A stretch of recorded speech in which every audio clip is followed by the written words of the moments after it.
ಇವತ್ತು ಇವತ್ತು first night. First ನೈಟಾ? ಓ ಯಾ, okay okay, first night. ಹ್ಞೂ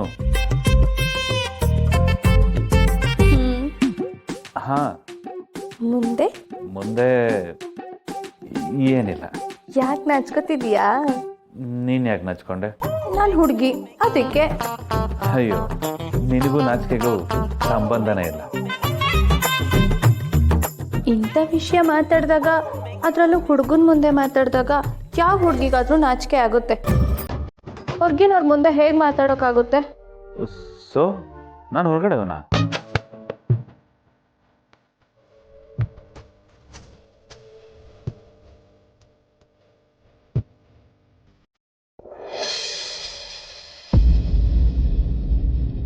ದೇವ್ರೆ, ನಿನಗೆ ಎಷ್ಟು ಪೂಜೆ ಮಾಡಿದ್ರು ಸಾಲಲ್ಲ. ಬರೀ ದೀಪ ಅಲ್ಲ, ಲಕ್ಷ ದೀಪ ಹಚ್ಬೇಕು ಅಂತ ಅನಿಸ್ತಿದೆ ಭಗವಂತ. ನನ್ನ ಇಡೀ ಜೀವನ ಕನ್ಸಿನ ಥರ ಅನಿಸ್ತಿದೆ. ಯಾವ ದಿನ ನನ್ನ ಜೀವನದಲ್ಲಿ ಬರೋದೇ ಇಲ್ಲ ಅಂತ ಅಂದ್ಕೊಂಡಿದ್ನೋ ಆ ದಿನ ಇವತ್ತು ಬಂತು. ನನ್ನ ಮಗ ಅವನ ಅತ್ತೆನ ಎದುರಾಕೊಂಡ, ಮನೆಯವ್ರ ಮುಂದೆ ನನ್ನ ಪರವಾಗಿ ಮಾತಾಡ್ದ. ಇದನ್ನೆಲ್ಲ ನನ್ನ ಕೈಯಲ್ಲಿ ನಂಬಕ್ಕೆ ಆಗ್ತಾ ಇಲ್ಲ.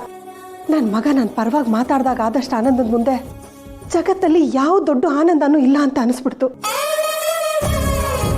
ಭಗವಂತ, ನೀನೇನೇ ಮಾಡಿದ್ರು ಅದಕ್ಕೊಂದು ಅರ್ಥ ಇರುತ್ತೆ. ಅದನ್ನ ನಾವು ಅರ್ಥ ಮಾಡ್ಕೊಳ್ಬೇಕಷ್ಟೆ. ನಾನು ಇಷ್ಟು ದಿನ ಹಾಕಿದ ಕಣ್ಣೀರಿಗೆ ಒಂದೇ ಸತಿ ಪ್ರತಿಫಲ ಕೊಟ್ಬಿಟ್ಟೆ. ನನಗಿವತ್ತು ಆಗ್ತಿರೋ ಅಷ್ಟು ಖುಷಿ ಆಕಾಶದಷ್ಟಿದೆ. ನನಗಾಗ್ತಿರೋ ಆನಂದ ಭೂಮಿ ತುಂಬಿರೋಷ್ಟಿದೆ. ಇಡೀ ಜಗತ್ತನ್ನೇ ಆಡಿಸೋ ನೀನು ನನ್ನ ಜೀವನದಲ್ಲಿ ನನ್ನ ಮಗನ್ನ ವಾಪಸ್ ಕೊಟ್ಬಿಟ್ಟೆ. ನಿನ್ಗೆಷ್ಟು ಕೊಟ್ಟರು ಕಮ್ಮಿನೇ. ನನ್ನ ಕೈಲಾದಷ್ಟು, ನನ್ನ ಮನಸ್ಸಿಗೆ ತೃಪ್ತಿ ಆಗೋಷ್ಟು ನಿನಗೆ ತುಪ್ಪದ ದೀಪ ಹಚ್ತೀನಿ. ಈ ಖುಷಿನ ಯಾವತ್ತೂ ಕಿತ್ಕೊಳ್ಬೇಡ, ಯಾವತ್ತೂ ಕಿತ್ಕೊಳ್ಬೇಡ.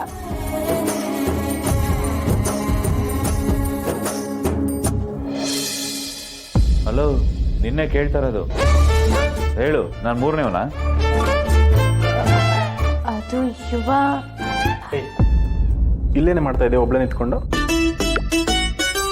ಯಾರು, ಪೃಥ್ವಿನ? ಅದು ಕೊಡು ಫೋನ್ ಅವನಿಗೆ. ಪೃಥ್ವಿ, ಯುವ ಮಾತಾಡ್ಬೇಕಂತೆ.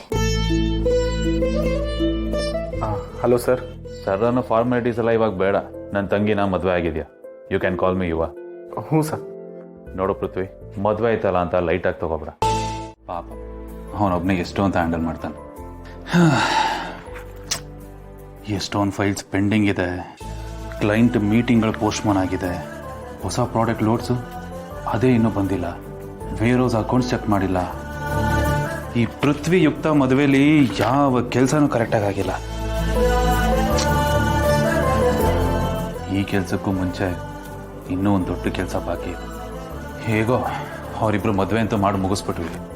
ಆದರೆ ಅವ್ರಿಗಿರೋದು ಶುಭ ಮನೇಲಿ. ಎಷ್ಟು ದಿನ ಅಂತ ಅಲ್ಲೇ ಇರ್ಸೋಕ್ಕಾಗತ್ತೆ ಅವ್ರನ್ನ?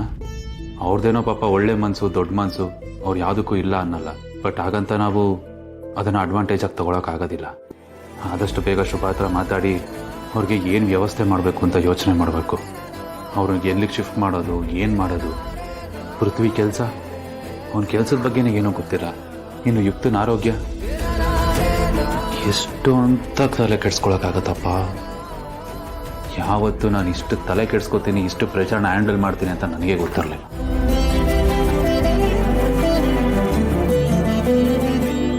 ಯುವ,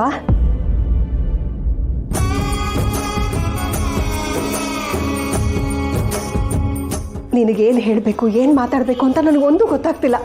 ಖುಷಿಗೆ ಮಾತೇ ಬರ್ತಾ ಇಲ್ಲ. ನಿನಗೆ ನನ್ನ ಮೇಲೆ ಕೋಪ ಇದೆ, ದ್ವೇಷ ಇದೆ ಅಂತ ಅಂದ್ಕೊಂಡಿದ್ದೆ. ಆದರೆ ನೀನು ಅದು ಯಾವುದನ್ನ ನಿನ್ನ ಮನಸ್ಸಲ್ಲಿ ಇಟ್ಕೊಳ್ದೆ ಮನೆಯವ್ರ ಮುಂದೆ ನನ್ನ ಪರವಾಗಿ ಮಾತಾಡಿದೆ. ನನಗೋಸ್ಕರ ಮನೆಯವ್ರನ್ನ ವಿರೋಧಿಸ್ದೆ. ಥ್ಯಾಂಕ್ಸ್ ಹೇಳಿದ್ರೆ ಚಿಕ್ಕದಾಗುತ್ತೆ, ಆದರೆ ಅದನ್ನು ಹೇಳದೆ ಇರೋಕ್ಕಾಗ್ತಾ ಇಲ್ಲ. ನನ್ನ ಜೀವನದಲ್ಲಿ ಇಷ್ಟು ಖುಷಿ ನನಗೆ ಯಾವತ್ತೂ ಆಗೇ ಇರಲಿಲ್ಲ. ನನ್ನ ಮಗ ನನಗೆ ಸಿಕ್ಬಿಟ್ಟ. Stop it please, stop it. ಹೊರಡಿಲ್ಲಿಂದ ಫಸ್ಟು.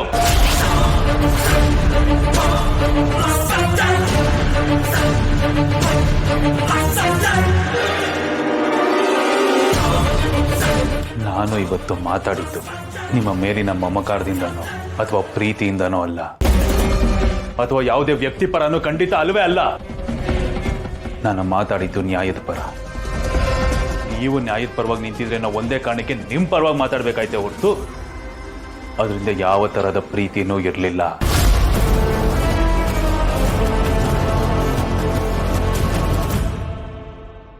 ಇದನ್ನೆಲ್ಲ ನೋಡಿ ನಿಮ್ಮ ಮನಸ್ಸಲ್ಲಿ ಏನಾದರೂ ನೀವು ನಮ್ಮಮ್ಮ ನಾನು ನಿಮ್ಮ ಮಗ ಅಂತ ಏನಾದರೂ ಅಂದ್ಕೊಂಡಿದ್ರೆ ಅದು ತಪ್ಪು.